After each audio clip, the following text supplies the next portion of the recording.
Hello, everybody, and welcome back to the show. The Atheist Experience is live April 27th, 2014. Thanks for joining us. Matt Dillahunty is off fighting crime, so it's going to be us today. I'm Martin. That's Tracie. We're here. And yes, the reason Tracie brought all of this silly, wacky goofiness is because it's my birthday, and so I was like, oh, we have to celebrate, so... You actually want me to wear this on the show, don't you? The audience is wearing them. I don't know why you Well, they are, but it's sort of like... Everyone has their party. What I want is like another one of these red ones. And thank you. There we go. Even the control room. See, because if I do this and put it to one little jaunty angle. It's cute. Yeah, but then I can get another one on this side and I'll have like... Do you want the other red one? Evil devil horns. No, I you're can wear good. green. Okay. So, yeah, so you can see we're all very serious here today. We folks. are. We are. As always. We're ready to talk Serious about the news big and questions. events, yeah. You can tell. Just look at us. So. Here we go. Anyway, well, it's very cute of you to do, Tracie. And we do have a couple like little announcement things, right? We do, indeed. It is a fact that after the show, all of us truck on down to El Arroyo and eat Tex-Mex food, and that's very yummy. Also, next Sunday being the first Sunday of the month, customarily the ACA does a lecture, but instead what we're doing is we're just having an open house. Mm-hmm. At the Free Thought Library. At the Free Thought, yes, yep. our quaint little building, and I think members are going to be voting on a new board and things like that. Yeah, the ACA elections will be happening. And so I may actually have to, like, pull my lazy ass out of bed and come out. Because I never come to the things. I have one small announcement, which is that I'm going to be speaking at ReasonCon 1 in Hickory, North Carolina, which is also the same weekend. So I'm not going to be at the open house because I'm going to be in North Carolina. So that's next weekend. You'll be at ReasonCon 1. I will, yeah, talking there, along with Richard Carrier, who's going to be the keynote. Oh, very cool. Yeah. Well, and that accounts for I hadn't heard about it yet, because I guess this is the first one of these. Yeah, they were packed, and then they got a larger room. So I've heard that. So anybody else more from slots. are you representing? I mean, are nobody else from ACA going? No, not as far as I know. It's I forget the entire lineup, but they do have you can Google it online and see who all is there. Like I said, the heavy hitter is Richard Carrier, and I think it's gonna be a fun time. All right, we'll have a good trip and a safe trip, and go out there and talk. Yes, and let us know how you. Because I have trouble with that, right? Captivated the room with your erudition. So all right. We're just going to go right to calls otherwise, so the number will be up on screen for those of you who need it, and we're going to start with Michael, who is in Pensacola. Hi, can you hear us? Hey guys, what's going on? We're good. You're on the air. What's up? Not much. I was just calling in to ask you guys. I was atheist I was a Christian up until about my adolescent years. I'm in my early 20s now. Mm-hmm. And within the past year or so, I've started to do a lot more research into Christianity, and I eventually became atheist. Okay. I've been trying to figure out some way to communicate with my family a little bit more and explain to them all the, I guess. You're figuring out how to into their own religion. They follow. They're all Southern Baptist, and right. I just. Whenever I try to have these conversations with them, I come off as pretentious or,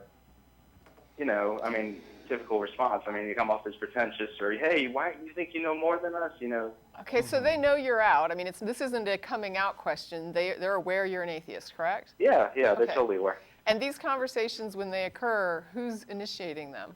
Oh, myself. Can I ask why? Because this has been very rewarding to me, and I feel like the amount of knowing what is like, they live under this kind of, Seth Andrews calls it your God glasses, and if I were just able to get them to maybe do a little bit more critical thinking into their own religion, I think it'd be rewarding for them, and I think we would understand each other better, so to speak. Do they want to do this? Half of them do, half of them don't. Do you restrict the conversations to the people that do? I get a little bit more deeper into the people who do. Okay. All right. So you're respecting when somebody says they don't want to have this conversation. Yeah. Okay. Yeah. Okay. Because it's a tough hurdle to cross, right? You know, especially if they're still if their religion is very important to them, they're very deep into it.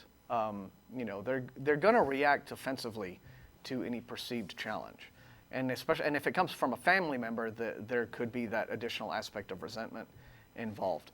You know, it's different for everyone, though. You know, the whole question of how do you come out to your family, or how do you talk about this sort of thing when you have a religious family in such a way that doesn't alienate them. I mean, presumably that's the main concern. You want to be able to talk about them and still have a relationship with them and not alienate them with these questions, right? Absolutely. Yeah. See, that's why I would suggest, I don't know, Tracie, you may have a different idea, but I would suggest just make yourself available for questions. Like, just say, you know, any questions that you guys have. I mean, if you could tell them, look, I've done some studies. I've thought a lot about these beliefs. I've thought a lot about the religion and God and Jesus and all of these things. I've come to the conclusion that I don't believe it, but it hasn't really changed me as a person. You know, if you want to have a conversation with me about this, if you want to ask me questions about why I've rejected these beliefs and why I think the way I do now, I'm happy to answer any question you might have. And if you do it that way, then that kind of puts the ball in their court, and that doesn't necessarily feel like you're maybe aggressively I'm just curious, them. like, when you initiate these conversations, like, how would you initiate them? Like, if I was your believing relative, and when we're in a room together and whatever, we're at dinner or whatever, and I mean, how does this come up? Well, honestly, they used to be the ones who started it. They would, I remember the first time they ever had this conversation. It had been after I'd spoken to my brother about it a few times, and it leaked to my parents. And one of them sat down with me one day, and we were watching TV or something. They're like, "You really don't believe in God?" Okay, so they initiated it. Okay, so that's pretty clearly them doing that. Yeah. Yeah. That was towards the beginning, though. I mean, from there on out, we kind of calmed it down. But I'm just giving an example of the initial conversations. But essentially, from there on out, I was like, yeah. Well, I mean, I researched the Bible. I researched arguments for and against Christianity, and I to the conclusion that there's really no reason so far for me to believe in God. Okay, and so what do they say? And why do they think that is pretentious to just sort of assert, for you just to... What do they say?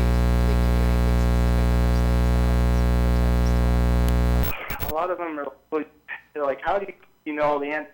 Like, I don't. That's kind of the point. Right. Well, how do they know it? I mean, I guess what I'm trying, do they point to anything that they would say is pretentious that they are not also engaged in, I guess I should ask. I don't explicitly say you're wrong. You reevaluate your life and everything like that. But you say, hey, you really should, read into it. Like, are you trying to tell me I've been wrong for all these years? Or are you trying to, Yeah. I think, I understand what you're saying, and I think that, any comeback that you're getting to the effect that, oh, well, you're just being pretentious and you think you know it all and you think you're so smart, and we've heard that sort of thing too. That's very commonly just a defense mechanism on the part of the believer. They're not quite equipped to be challenged in the way that you're challenging them, even if it's you're doing it in a rather benign way and in not a particularly aggressive way. It's simply the fact that so many Christians are so used to, I won't say living in a bubble, but the point is that Christian culture is very insular. If you notice, there are Christian movies, and there's Christian rock, and there's Christian bookstores, and then churches are extremely good at creating that sense of a community within the community, a home sort of a thing. And all of this serves to kind of shield them from any sort of even day-to-day confrontation with ideas that challenge their beliefs. Absolutely. And so even the most, innocuous, criticism or challenge could be taken by them as a reason. They'll just throw up defenses reflexively. So it's not even really anything to do with you, I think. It's just they don't really know what to say, so they just kind of say that. See, it's funny because there is that aspect of it, and then there's also the whole aspect of the fear aspects of the indoctrination. One reason that, I mean, my parents know that I'm not a believer. Even at my age, it still can be an issue between us. And the main reason why we have, and I'm very close to my parents, I'm very lucky in that regard, but one issue that is very troubling is that my mother is a firm believer in afterlife and heaven and hell, right? And it freaks her out, the mere idea that like I might be going to hell, right? And so because of this, we have this sort of agree not to discuss the thing issue, that's the policy between us. But of course it makes me angrier simply because she has had this unnecessary fear programmed into her brain. It's this thing that causes like tangible emotional strife in her life that just doesn't need to be there because it's about nothing, right? But religion put it there, and it put it there as one of the many things it does as part of the whole indoctrination process to control any sort of dissent, to impose that compliance through fear. So that's my reason. So you have to kind of just sound your family out and see where the weak spots are, where the real trouble spots might be. Understand that it's not really anything that they can control in a lot of ways, how they might respond to you, simply because that's how they've been trained to react and trained to think about this stuff. And then just sort of fish around, and if you really, really want to have a dialogue with them about your atheism, though, and that's important to you, which I can understand, right? It's sort of like, I tell people that being, the atheist child of Christian parents is very similar to being like, the gay child, right? There's something like this is, yeah, exactly. It's your identity, and you just want them to accept your identity, even if it's not something that they might agree with. It's like, look, I'm still your kid, Yeah. And so it's a similar difficulty. So, whatever problems that gay kids might have would probably be similar problems that atheist kids would have in terms of. And I'd like to just throw in that there is actually a communication technique that I can hand you, but I agree with Martin that this is not. I'm not sure that this is really a miscommunication as much as a defensiveness, and because I'm not firm on the idea that this is a legitimate miscommunication or a legitimate complaint on their end about the pretentiousness, I do agree with Martin that it's probably more of a defense mechanism, so this may not work because it works generally with people that really are trying to communicate, and if they're not really trying to communicate, it might not help you. But one thing you can do is whenever they raise an objection to your tone, right, when they say something like, well, that's very pretentious of you, or that seems very, whatever they're saying that is about how you sound, one thing you can say is, I'm not trying to sound pretentious. Can you tell me how I might have restated that question that would have, been less offensive to you or less of a problem? And let them kind of give you, they can give you then feedback on how you sound to them. And that would at least help you kind of understand what they're hearing. Because it sounds like they're hearing something that you're not attempting to communicate. I think the interference is right on what Martin is saying. The interference is the defensiveness that is built in with indoctrination. Because that's the interference, I don't know if this would work, but at least it would let you know how you sound to them, which is probably going to be strange. But at least give them the opportunity to say, here's how you sound to me, this is what I'm hearing, and then you can compare that to what you were trying to say. And at the very least, you could say, okay, well, I wasn't trying to say that, or I wasn't trying to sound like that. What I was really doing was just asking about this, or I was really just trying to explain this or that. And it might help to de-escalate it at least, to give them the opportunity to explain what it is that bothers them about the tone. Yeah, that makes sense. I was going to ask, if I do, hopefully this all goes well, if I do quote-unquote break through with one of them, and they do get a little bit more interested and they actually want to read into this stuff. I love the Eyal and Chariots wiki. It's done a lot of great things for me, but do you guys have any particular books or resources or anything that you would point, somebody who was looking to do more research to? What kind of research are you interested in? Because it's a broad lot of things. Something that kind of, I guess, it points out all the, I don't want to use the word flaws, but I guess explain. Well, yeah, it's funny because many of the books on atheism are written for, a few of them are written for an audience of Christians looking to doubt, or at least or who have curiosity. Dawkins rather, I think, grandly hoped in the God delusion that Christians would read his book and by the end of it that they would not be Christians anymore. He said that's my goal. He said I don't know exactly how realistic that is that will actually happen, but he did say that he hoped an audience of believers would read his book and that the book was an exercise in persuasion. Yeah. The book that I actually remember reading at a very formative time was one by a guy named George Smith called Atheism, the Case Against God. Yeah, and also Why Atheism. I was actually thinking of George Smith myself. Why Atheism might actually even be a better one. Yeah. And there's also, how could I just forget this? Because it's brand spanking new. One of our co-bloggers at our network at FTB has written, Greta Christina has written a new book that is just out called Coming Out Atheist. And why it's important, and perhaps advice on how to do that. So that could be another one to look at for yourself, right? Yeah, that makes a lot of sense. So, but anyway, all we can do is wish you good luck with it. It's going to be a process. It's going to take time, and there's going to be a lot of communication hurdles and just focus your resources too. Focus Yeah. your resources because your time is limited. I mean, you don't want to be spending too much time with people that are going to run you in circles and they don't hear what you're saying. So if you get from any of these people a little bit more of what you feel is an honest conversation, somebody that's really willing to sit down and talk about the ideas with you, and you don't feel like there's as much of a wall, I would say that a person that will talk to you in that way is probably more worth your time. You guys don't mind me asking, so I don't want to take up any more of your time. But okay. Yeah. One of the main questions I get, and I answer, but sometimes not to their satisfaction, is why are you doing this? Why can't we just have our own beliefs? It doesn't affect you what our beliefs are, and sometimes I just say, well, it affects how you live your lives. Your beliefs inform your decisions, and. But at the same time, you should make it clear. Look, I'm not trying to tell you what to believe. I'm just telling you what I believe and why. I mean, ultimately, what you believe is your choice. So again, if they feel, that's another defensive thing. It's like, why are you trying to destroy my? I'm not trying to destroy your faith, but I am trying to make you understand that there are other ways to be, and voila, they don't make you a bad person.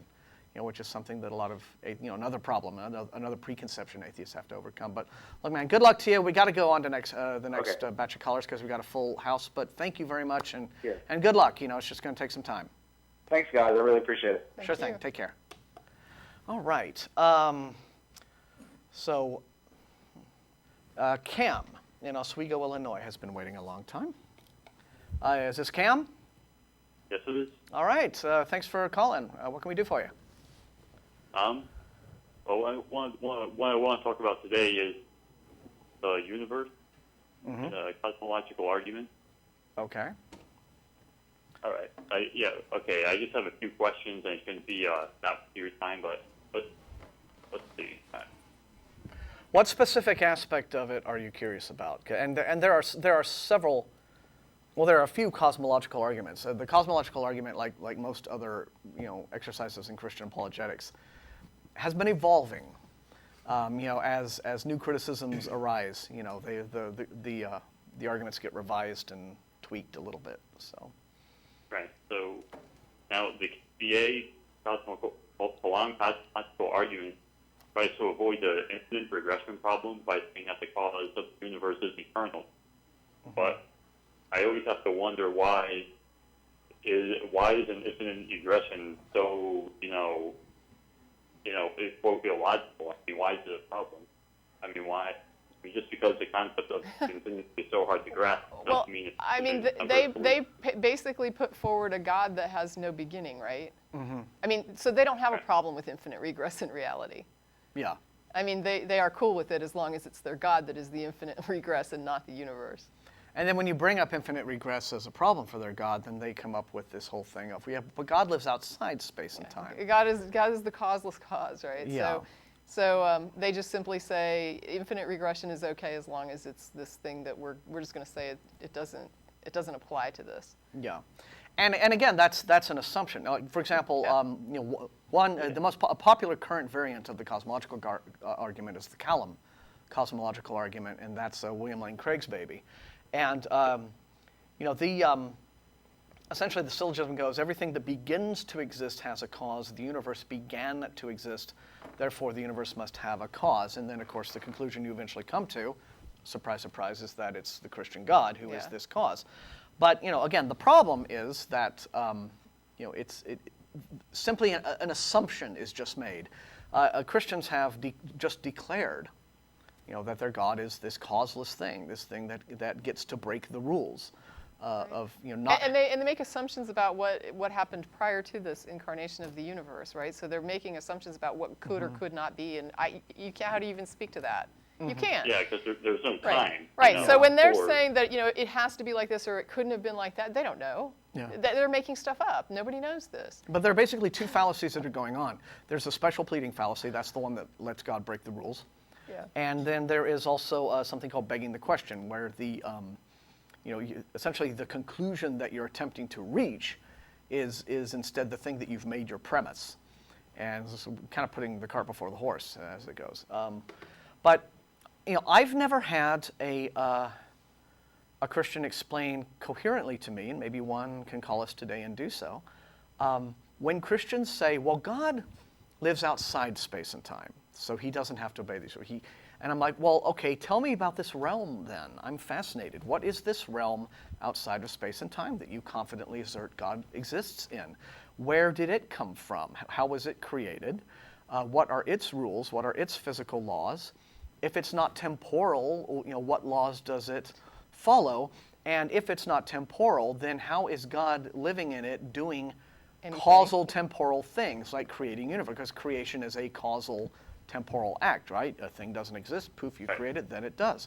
And then how did this universe get from that one to where it is, which is now presumably outside of that realm? How did God exit that realm to deposit this new universe that he created, wherever he deposited it, so that it's outside the realm he was in? They would usually come back with most likely, well, he's all powerful. He could do anything. That's ultimately what you get. You sort of back them up. You get them to think about a lot of these concepts in depth, and they really aren't very well armed to fight you back on it. I wish I could remember the name of it. There's a YouTube channel called the Non-Stamp Collector, and he has a cartoon that is it's something like the thing with no name that created all the other things. And it goes through this whole thing where they're trying to come up with this model for the thing that doesn't have a name, that is the creator of all the other things, that itself was not created. And every time they get a new idea, they keep adding on to the title so that it gets this huge long title. And then finally at the end they're like, it's too bad we don't have some tiny title that we could come up with that would be real concise and easy to say. It's clearly God, right? But they just simply are making things up and then defining it and Prime saying mover. This is too many syllables. blah, blah, blah. And so it's a very funny comic, I guess, or cartoon about how that concept just sort of evolves. Every time you run into a problem, you just simply redefine it as being immune to that problem, and problem solved. It's no, the problem's not solved; it's just avoided. Well, yeah, and I think that it also shows there's an innate problem with the kind of metaphysics that they're employing at all in order to mount these arguments, which is they're employing what I call a primacy of consciousness metaphysics, which is to say that in order for anything to exist, a conscious mind had to be there in order to make things exist. Because otherwise, but the problem with that is that isn't that mind that you're proposing that a thing that would have had to exist? You would think. So primacy of existence. What you're saying here, but and there's another thing to the koan. The first premise obviously says that everything that begins to exist has a cause, and the counter argument to that is usually, well, quantum mechanics, quantum physics don't have a cause as far as we know. So, that premise is unsupported. But I would say my objection to that would be, to play devil's advocate here, would be, well, quantum physics and mechanics do have a cause. We just haven't found out what that cause is yet, right? What's the difference between not having a cause and having a cause that you don't know what it is yet? Yeah. See, that's complicating the issue more than necessary. Again, if you if you fall back on a primacy of existence metaphysics rather than primacy of consciousness, then I think many problems evaporate immediately. Because for one thing, existence exists is not a premise that requires proof.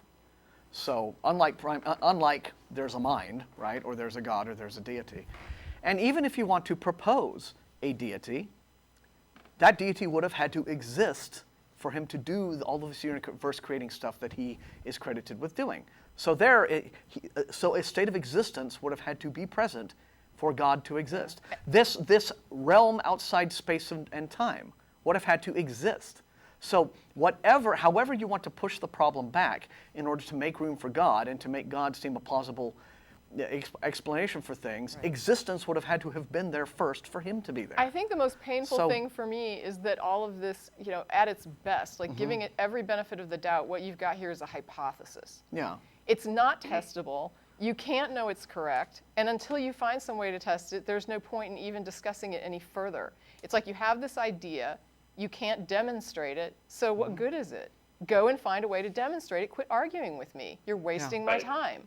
Yeah, and you can just always substitute, God with it's a particle that's always almost like they think that by convincing you it becomes true. Yeah. It's like, no, that's almost like a weird distortion of the argument from popularity. If I can convince people I'm right, then it must be true. Yeah. And it's like, no, that's not how it works. You still have to demonstrate it. Convincing me is not the test of whether or not what you're saying is correct. Yeah. You need to find a way to test it. Yeah, and it just seems to me that God can just easily be brushed off as I have no need of that hypothesis, sir. That was Laplace. That was Napoleon's astronomer. The whole idea that if as long as you realize, first off, this whole thing of the universe began to exist. Well, the Big Bang Theory, is not a creation ex nihilo theory. It merely describes I was going to get into that next, the event that caused the universe to expand into its current form. So whatever it was before that, or even if so these are. Ultimately, you can just come down to, look, there's always been existence. What else would there be? Christians confident has always existed. Well, Christians confidently assert things like something cannot come from nothing. Well, first off, what is nothing? Yeah. What do you mean by nothing? Have you ever observed a nothing? It certainly don't mean the Lawrence Krauss definition. Yeah, because which is probably not what believers are thinking. But the long and short of it is, I think that you can always just simply point to, look, existence exists, and it would have had to have been there even for your God. Yeah. So there had to have been something even to allow for him. I have an article at the blog at the TAE blog that you might like called "The Argument from It Just Makes Sense to Me," and it's basically about the idea of people who think that if it makes sense to me, it must be true, and that's incorrect. So you need to be able to say, okay, this makes sense to me. Now, how do I confirm it? How do I verify it? And if you can't figure out that next step, then you just have a nice idea that's not very useful.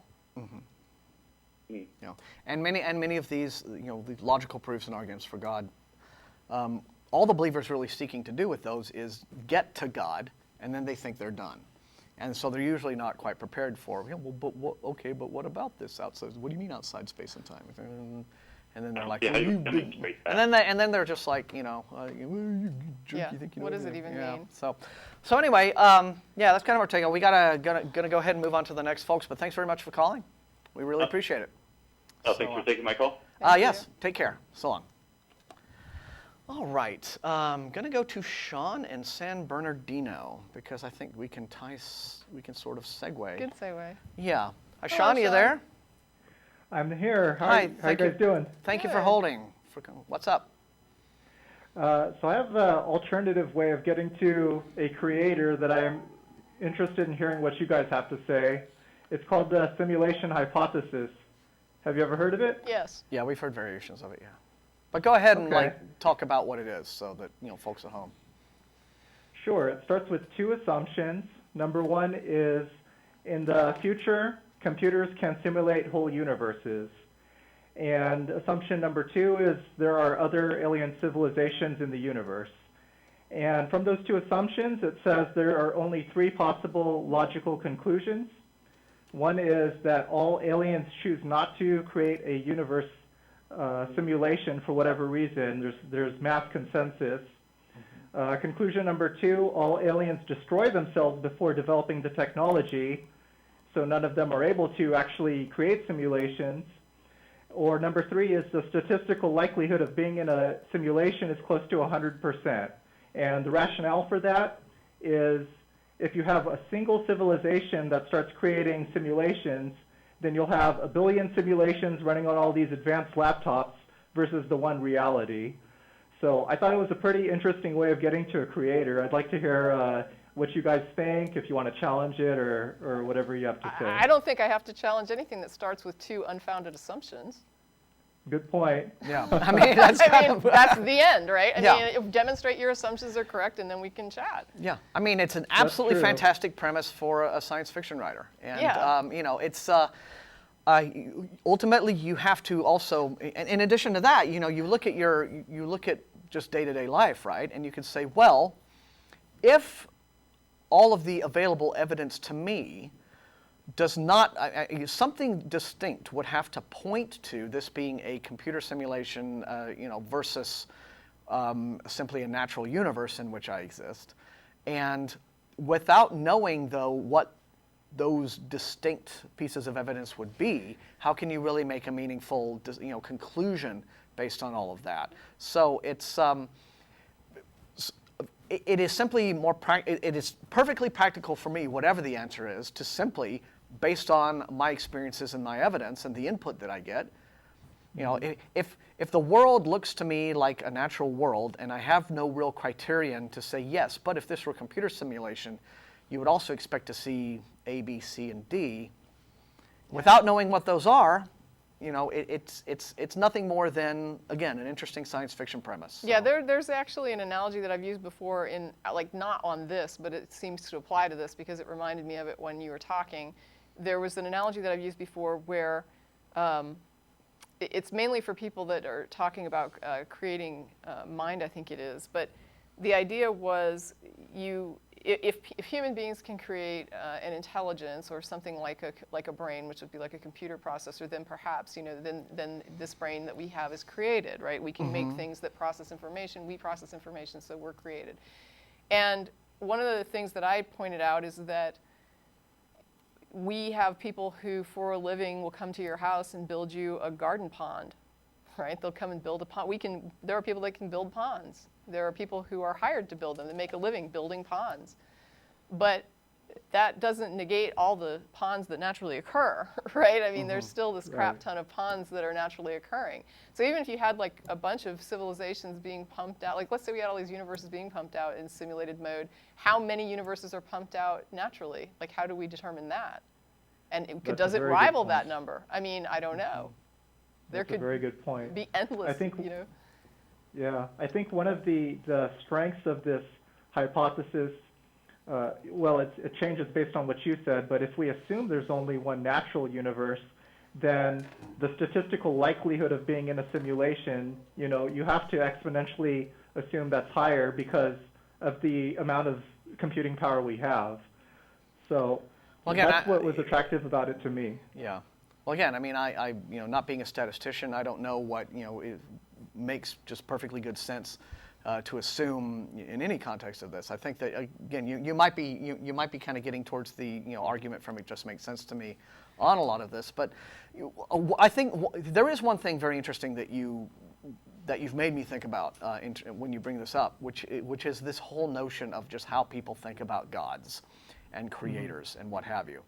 And I remember having a conversation with some folks a few years back after the show, and the idea was proposed that what if an alien spacecraft lands on, you know, the lawn of the White House or wherever we want to assume it will land because we're so important, and the aliens get out and they go, "Hi, Earthlings, we're aliens," and we have all these. They have the most incredibly advanced technology. It goes far beyond our imagination. I mean, it's indistinguishable from magic technology, as Arthur C. Clarke would have put it. They can even resurrect our dead. They can resurrect dead bodies. You know, a person wakes up and goes, "Well, what happened to me?" You know. So, for all intents and purposes, the powers that we ascribe to gods. So, would it be appropriate then for us to worship them? what is the difference between a god or an amazingly advanced alien, apart from how you choose to feel about him? That's just it's an interesting thought. Yeah. But I heard some years ago, I was in a library, and on the next aisle over, there was a woman talking to another person, a young guy, about the aliens, right? And I began to get an idea about her beliefs, and so I was kind of sitting there going, it seemed cruel to kind of giggle at her, so I didn't, because if she'd heard it from the next aisle over, she might have thought it was the aliens coming to. But she was quite sincere. But the way she talked about the aliens was interesting to me. She talked about how they're watching over us, they're observing us, they're judging us, but they're waiting for us to grow up a bit more, to deal with some of the problems that we have. Achieve some kind of potential. Yeah, before they usher us into, the interstellar community and what have you. Heaven's Gate. This woman was, as far as I could tell, dead serious. She wasn't like trying this kid or anything. She sincerely believed all of this stuff. And it occurred to me that what she's describing, it was no different than listening to a Christian talk about God and angels and these divine beings who do pretty much the same thing, right? They look after us. They're our guardian angels. They take care of us. Sure. But when we do things that make them sad, well, they're sad for us, and so. But we need to, be forgiven of our sins. It was exactly that conversation. It was exactly that concept, just recontextualized into sci-fi, basically. So alien hypotheses, not terribly far off from conventional religion when you get right down to it. But listen, we're going to go ahead and take some of the next callers. We really do appreciate your call, but thanks a lot. Call us back sometime, and have a great week. You too. Thank you. Okay. Obviously, they're screening some new folks while we wait, but for the meantime, we have Eyal. Is that Eyal or Eyal in Houston? I guess we'll find out. Who is, I'm sorry if I mangled your name there, Eyal. The easiest way to pronounce it. Oh, okay. There you go. Hi. Well, anyway, you're live, so what's up? What can we do for you today? So I have kind of a Jewish background, and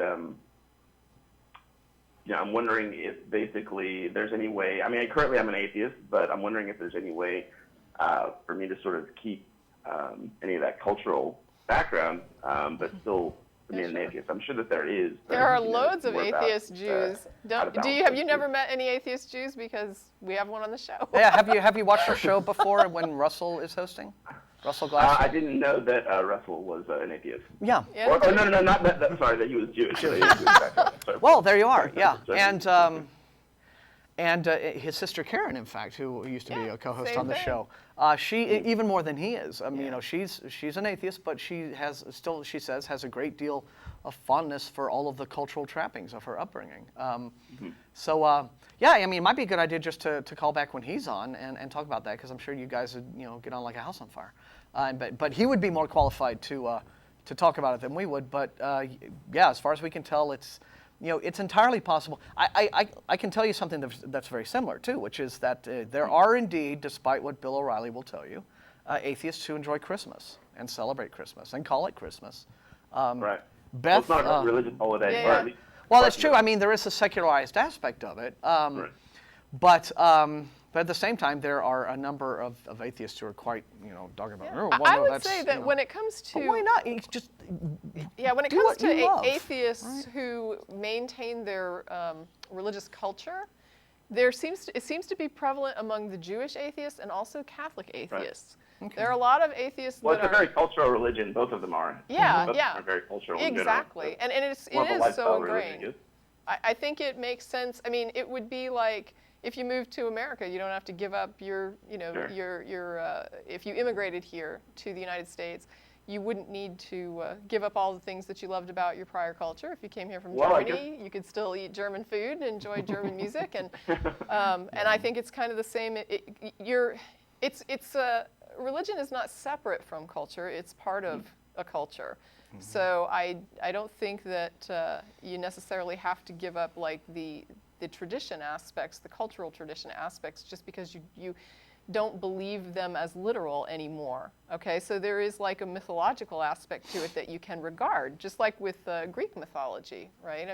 I love reading the Greek myths, but I read them like stories. But they're still fun and meaningful. And it's just like with Christmas, like Martin was talking about Christmas, and you have the whole Santa Claus thing. I don't have to believe Santa Claus is real to enjoy it or to have fun with it. And there's like a couple hosts on the show who, or at least one I know that celebrates Christmas, and their child has been told about Santa, but they've been told that it was a story. You know what I mean? This is the story of Santa Claus and Christmas, and they're not presenting it as like a truth, but it doesn't mean that you still can't have fun with it. Sure, and I don't think that's really my problem. I think it's more about maybe participating in certain specific things that are a little odd. So, like maybe going to temple, saying a prayer, because I mean, part of the culture. Well, I guess that's just going to be, it's your choice to filter, which of the the cultural events that you still wish to partake in and which ones you don't, which ones you're comfortable with. That's ultimately just going to have to be you making that judgment. But one thing that I would like to see some atheists not do is be judgmental against other atheists who do choose to maybe, hang on to, the aspect of a religious upbringing that still might, give them a good feeling, give them that sense of a culture, give them that sense of community, because that is one thing that religion does very, very well. You'll create that sense of belonging, having, another home, an extended family, as it were. It always, it surprises people, well, it surprises Christians especially when I tell them that I don't have any negative or any bad memories or any unpleasant memories of my upbringing, being raised in the church. That's an assumption that Christians make about atheists. It's like, well, some horrible thing happened to you. No. I remember especially, my up to early adolescence and being involved in like Sunday school activities and church stuff. It was all heaps of fun. Same with me. Same exact thing. And lately, there have been some groups getting together, some atheist groups, having these things that they call Sunday Assembly, which are patterned kind of after the church model.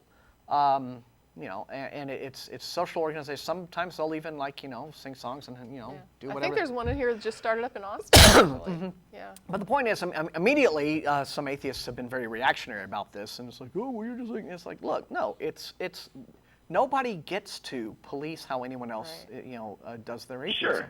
Well, I think the media went out and just like proactively dubbed it atheist church, which wasn't helpful. No. But which you kind of have to expect. But, but I tend to expect better from other atheists. And, the whole idea of, look, if folks, there are people who are lifelong atheists who haven't had this experience and so they don't really get it, perhaps. But there are a great many atheists. In fact, I think a much larger percentage of atheists who are deconverted Christians. Sure. And if they miss that aspect of it, if they miss that friendship and community and belonging and thing, why can't there be secular versions of that? Well, yeah. I mean, we have things like UU, and there's humanist groups that do, social events. Yeah. I mean, I'm not saying that they shouldn't do this. I'm just saying we do have things like that, groups like that do offer the same sort of, that are like, Universal Unitarian doesn't require you to be an atheist, obviously. Yeah. They accept anyone, but when you go to some of their services, it's just like going to a lecture. Yeah. I mean, I've been, and it's an interesting thing. And in the hallways, you don't see religious things. You just see like all these good citizenship things and like all these, how to be a good person. We've had some ACM members do some of those. But when you walk in, I mean, if you didn't see how secular it was when you get in there, like the messages, you would just think I'm going to a church. Yeah. So ultimately, it's your choice. Do what makes you happy. Sure, I get that. And I'm wondering also if you guys noticed that there's any sort of sizable change that's progressing with maybe attitudes towards atheists in general, and sociological attitudes towards atheists by the general public. Sure. Yeah. Definitely. I mean, we have more very out celebrity atheists, which was not probably heard of some years ago. There is. It's like any group that is finally kind of getting a place at the table. There is certainly backlash against that. There are some people who are still very resentful of us and happy to demonize us. But guys like Bill Maher and Ricky Gervais just come right back at them with awesomeness. And so it's becoming more socially acceptable. People are feeling more comfortable being out. Our show, we're always very pleased, we kind of pat ourselves on the back a little bit when we get a nice email from someone saying, you've helped me think about these things. We get a lot of positive emails, even from theists. Like, we get letters from people that are like, oh, thank you for your show. Like, I appreciate it. I believe in God, but I respect what you're doing. And I mean, so we don't even get, all that. I mean, we are still the most mistrusted minority in the country. So I don't want to paint too rosy a picture about things, but at the same time, it's not, Madeleine O'Hara is, the angry, raging, woman is not now the only public face of atheism. Right. In fact, she's no longer even really known as the face of atheism. And when you've got, people like Brad Pitt and Angelina Jolie and Jodie Foster and folks like that just coming right out and just, believe in God, I think that's all bullshit. And very comfortable about it. And there's no horrible, they're still very admired and loved by the public. And people realize it's no big deal. Right. The and more people yeah, I mean, and I try and share with people just because I'm the same. So, like, friends of mine and family and things like that, and I've not told my family about how I feel. But people realize I'm the same person. It was just something that happened to me. And it wasn't this aha moment. I don't think it's that way for most atheists. I think it's something that happens gradually, and they don't really change, not as people.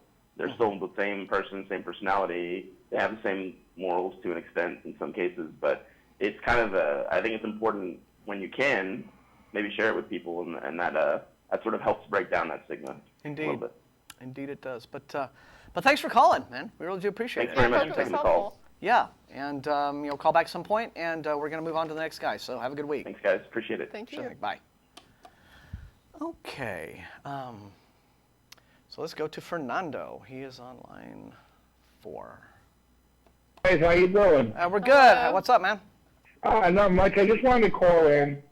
I think of the Bible, I'm an atheist, by the way, but I think of the Bible as, let's take, in 2,000 years, if there was no pictures or TV or anything like that, and we took the stories from, like, our movies and our comics and just had them all written down, people may believe that there was a guy who used to spin webs and fly around the city, or, a guy who dressed up as a bat, and they would probably say, yeah, there's plenty of eyewitness testimony to it, and I just, I think about it like that, Well, there is a similarity there, isn't it? I mean, when you hear Christians say, well, there are 500 eyewitnesses with the loaves and fishes thing, it's like, well, where are they? Well, they're in the Bible. See, it's right here in the same text. It'd be nice to hear some of their own actual accounts, but curiously, those don't exist. You could say exactly the same thing about a Spider-Man comic, right? I mean, there's Spider-Man swinging over Times Square on his web, and look at all the eyewitnesses drawn there at the bottom of the panel. Can't you see them? So obviously, there is, this is a supported account of an actual historical event in New York City. I don't know. I'd like to think that the future will be full of slightly more rational, secular archaeologists who won't be quite that dumb, but who knows? I mean, who might be out there? Along the same lines of what you're getting at, though, I mean, we used to do a gaming night kind of regularly, and there's a really wonderful board game we used to play involving ancient Egyptian gods. And just fascinating to me how these gods were worshipped for much, much longer than the Christian God has even been known, right? I think 4,500 years, right. 5,000 years for some of the Egyptian pantheon. Very devoutly worshipped. These were quite serious beliefs. And now they're characters in a board game. Yeah. Right? And so in the year 5000, will people be sitting around playing Jesus board games or whatever the far future equivalent is, where Yahweh is doing whatever, you got to do whatever you have to do to score the points, and then maybe you get to be super Jesus when you get to so many points or whatever. So ultimately I think it will come around that way. Yeah, why not? I mean, why wouldn't it? Right. Just one quick thing, and then I'm going to hang up and let you guys get to the next caller. All right. I stopped believing in Santa at a very young age. It did not mean that something happened to me. Oh, yeah. I would hope that's true. Yeah, definitely. Well, something. Thank you, guys. Hey, thanks a lot for calling. It's fun. I had a bad experience with a Santa and after that. Oh, let's not even go there. I'm going to just mention this real quick before we take our last guy. Good. Santa is my earliest memory of being a boy skeptic, of being Martin Really? Wagner, boy skeptic. I just remember crying. I Yeah. got put on Santa's lap and just melted into bawling. I was like, who is this strange man and why am I sitting on his lap? And Yeah, this is so well, creepy. Well, you know, and you still sit on strange men's laps and cry. I've There never you understood go, that. yeah. It's just a thing. You got to stop that. I know. But I remember being at as a department store Santa, and I asked him about his sleigh and his reindeer. And I said, where are they? And, especially because I thought especially Rudolph was awesome because, he beat the bullies and I everything. meet the reindeer, yeah, sure. And so he said, well, it's up on the roof of the store. And I was like, okay, Mom and Dad, we're going to the roof of the frickin' store. Yeah. And they humored me a little bit, like we took the elevator up to the top floor, and there was like, well, I guess there's no real way to get up onto No the roof roof from here, so let's go. access. But I insisted on seeing the sleigh and the reindeer. Yeah. I wasn't going to take him at his word. So there you go. That was my first skeptical adventure. There you go, yeah. And it good. led to me being here. How do you know about that? So I'm going to go with Tim on line 3. You'll probably be our last caller for the day. Tim, hi. You're on the air? How you doing, sir? We're doing well. So what's up? I had a bit of a question. I'm currently a student at St. John's University in Staten Island in Queens. And for the past year and a half, I've been sort of a step back and forth with the whole God, no God thing. I've asked my professors who are theology teachers. I've been back and forth with the whole Atheist Experience as well. And the evidence that I've seen is they're both sides of compelling arguments. My question is, as someone who's looking to further my experience and further my development as a person, as well as sort of finally take a side on something, is there any sort of evidence that you could give me, or sort of your own experience or perspective to develop a stance on the whole matter? Well, I can. I think we both just talked about, and also the last caller. It's a lengthy process of thinking about these things and reaching conclusions about things. So being on the fence and back and forth and not being quite sure what you think about it or what you believe and don't believe is an entirely natural process, and for some people it can take years. So don't feel that you're in any sort of an unusual problem situation that you need a quick exit from. Don't feel like you need to draw quick conclusions. You may very well look at things and conclude that you're a believer, and that's fine. If that's the journey you take. I can give you a good source online is the infidels.org website, because it has an extensive, on the site library of articles and essays, not only by atheist thinkers but also by pretty prominent Christian apologists.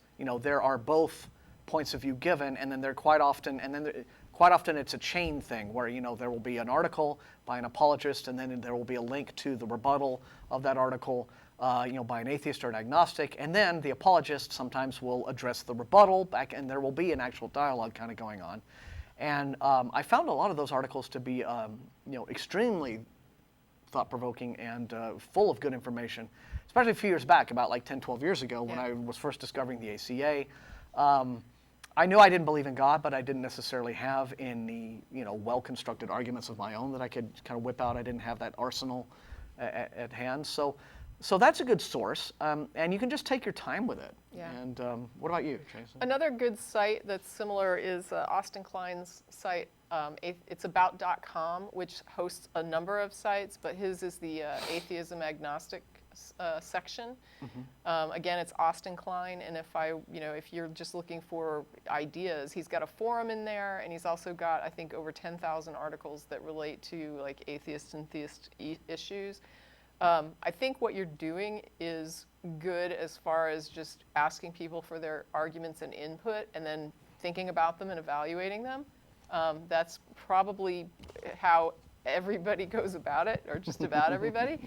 And we mentioned earlier in the show that there is an author, George H. Smith, who has a couple of books that actually put forward what I think are some pretty good skeptical ideas about why he doesn't accept the concept of God. And I think just reading those arguments and thinking about them and saying, do these questions make sense? Is the are these criticisms valid or are they not valid? And just if people are putting forward their best cases, all you can do is look at those cases and evaluate. In the end, I just don't know how anybody, I look at it like, if you're going to have a belief, that means that you accept the claim as true. And true is what aligns with reality. If you can't compare the claim to the reality, I don't know how you make an assessment or even a judgment that it's true. How do I assign it a value of true if I'm unable to look at the reality of it? So in other words, if I tell you there's a chair in the next room, and you go into the next room, you open the door and you don't see a chair, then you would say that that was not a true statement, right? It was a false statement. If you go in there and you look and there is a chair in there, then you would say that you believe my claim, that you accept it as true, that there is a chair in there because you went in and you verified there's a chair in that room. But what if you can't get into the room? I mean, how do you assess my claim? And no matter how many arguments I put forward, how do you make an assessment of the truth of it when that door is locked and you can't look in the room? That's what I think bothers me the most, is the idea that it's all about these arguments and nobody wants to give you access to the chair. And it's like, well, why can't you have access to the chair? And if you can't have access to the chair, why are you so hot to convince me it's in there when you can't even get through that locked door? How are you so sure that it's there, right? And I think definitely. And so for me, there's all these arguments, and like Martin says, you can spend years looking at the arguments, looking at but ultimately it's going to come down to a question of whether or not you're willing to believe arguments, to put your what you assign as true about reality into somebody's argument versus saying, unless you can validate this argument in some way, I'm simply going to remain on the fence. I am not going to assign it a value of true. I'm not going to say that what you're saying is true if we have no way to verify this. If it's just you think it makes sense, but you can't verify it, and I can't verify it, and nobody can verify it, it's an unknown. Yeah, definitely. I think that's one of my biggest problems. I always try to see arguments from other sets of people and try to listen to the evidence back and forth and make my own conclusions from it. But I see so many negative examples from people. I see positive and negative examples from both sides.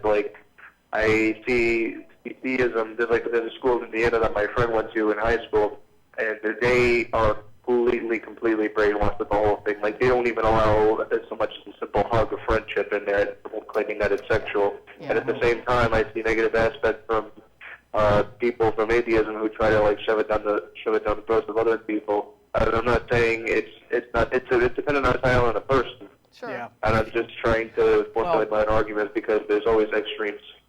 And I hate to interrupt you, Tim, but we're going to have to let you go now because they are throwing up the credits. But thank you for calling, and good luck on finding out the information you're looking for. I want to thank our amazing crew, as always, intrepid folks out there helping this show happen. Thanks to our amazing studio audience for coming out. Thank you, and for bringing the silliness on my birthday. Much appreciated, Tracie. Bye.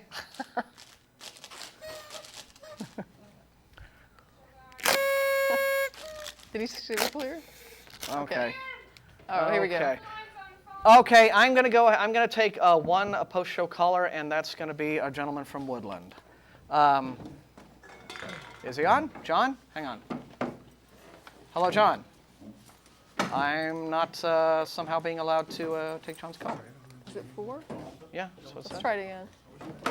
Hello, John. Can you hear us? John from Woodland. The call is not. We'll try John from. I'll try the other John from Silver Spring. John from Silver Spring, are you on the call? Hello.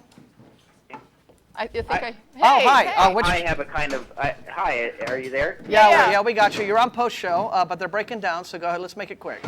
Okay. I just wanted to give my support to. I believe his name was Eyal. Even though he's an atheist, he still participates in the kind of cultural aspects of his Judaism. Mm-hmm. And that's about it. It's kind of lame. I'm kind of. That's about it. All right. Hey, that's fine to offer somebody. I was raised a fundamentalist Christian, and I still take communion with my family. My father is is elderly and sick, and I just don't see anything wrong with participating in those kind of rituals, even though I don't believe in them, to support my family. Yeah, I mean, I have a really good friend who, is an atheist, but she wears a little cross pendant, and said, "Why do you do that?" She says, "It makes my mother happy." Yeah. Exactly. And it's exactly. well, Well, fine. that's the beauty of it. Is like when I became an atheist, it's like when I was a Christian, there were so many things I couldn't do. Right? I couldn't go into somebody else's house of worship. I couldn't pray to another god. I couldn't participate in somebody else's ritual worships or religious festivals. There's all these things that were wrong. And when you become an atheist, it doesn't mean anything to you anymore. You can do what you want with it. You know what I mean? Yeah. If you want to participate, it means nothing to you. So why not? I mean, yeah, well, it means nothing, but it can mean something to you. I mean, the sure. communion Yeah, can I mean... understand what you're saying. But Yeah. I'm simply saying that you could just as easily go to a Buddhist temple and sit there and do like whatever they do, and it would be just as, you could make that just as meaningful. You could go to India and celebrate with them on some religious feast and have a good time and party with them, and it would be fine. You know what I mean? Yeah, exactly. Yeah. I also enjoyed listening to you argue about cosmological arguments for God wearing, like bright red party hats. I really love that. Yeah, thank Well, you. Yeah. Just I for will go you, ahead now just for because I you. couldn't get it on before and I got stuck, but now I'll do it. I'll wear my little But now we both got it on. add a jaunty Cool. tilt. You should keep Tracy was doing very that sweet every for getting week. party favors for my birthday, so Yeah. thank you. Excellent. Okay, I'll let you go now. You guys are busy. All right, well, we Alrighty. appreciate it. Yep, crew is tearing up behind us. So Alrighty. thank you Okay, again. take care. Yeah, and sorry to John to Woodland, Texas. We tried to get you on the line, but Yeah, man. nobody's there. Oh well, but anyway, We we're can't done. hear ya. So, I called back. Hey! Is that you, John? Yeah, that's me. Oh, okay. Well, hi. Real fast. What's up? All right, I'll do it as fast as I Actually, can. you know what? I'm looking at your thing here on the caller list. It sounds like you have an intelligent topic. Could you go ahead and try to call early on next week's show to get in, because it's worth talking about, and I don't want to rush you here when you have a minute. Yeah, So- the morality Okay, topic can go on. Yeah, so go I ahead. totally agree. Yeah. I totally agree. I actually have two topics, and one of them is kind of very important, but I feel like I have one short one that I just wanted to get y'all's comments on. It wasn't really for the people to hear more. It was just for me to hear y'all's responses. Is that okay? Go Knock for it out, go. Go for it. Okay, right here, just now I had a thought. I said, religion provides an internal morality. When we talk about objective morals, we're talking about having objectively moral values in reality. But to think about having sex with an underage person or to mentally actually think that you want to murder him, these things are not objectively morally wrong in reality. Christians want a mental objective morality system. In other words, God exists in their head, and the God in their heads is the one who's telling them how and what to think and the rules for thinking. Well, ultimately, I think what you'll find a lot of times, of course, is you can always find common ground in terms of there are events that cross the moral event horizon where just about anyone who isn't patently insane will say, yeah, that's going too Right. far, that's wrong, whatever your creed is. Right. Ultimately, though, I still think what it boils down to is whatever Christians say about their objective basis for morality or what have you, every believer I've ever met has a God who somehow thinks that all the things they think are moral. So the liberal, permissive, the progressive Christian will be just fine with gays and lesbians, but the right-wing, anti-gay Christian, well, he believes in a God who is just as anti-gay as he is. Funny how it works out, So ultimately, when you get right down to it, your God's objective morals are your own One quick subjective thought, ones. though, there is one toxic thing to that, which is there are some people raised in fundamentalist religions who do not on their own or of their own accord agree that certain things are wrong, like homosexuality, but they struggle with trying to accept that it's wrong because they're being told that God wants them to accept it and God can't be wrong, and so they try to understand why it's wrong. And maybe they're closeted. And that's kind of why I said that they have their own internal morality, that they would call God that's in their head, that they're using that to superiorize their frontal cortex in their thinking and saying, well, God says this, so I'm just going to put that over whatever I'm already thinking. I just feel for I the think there's a lot people to that. who have a better internal morality, who are stuck in a situation where they feel like they have to browbeat themselves into accepting a less Yeah.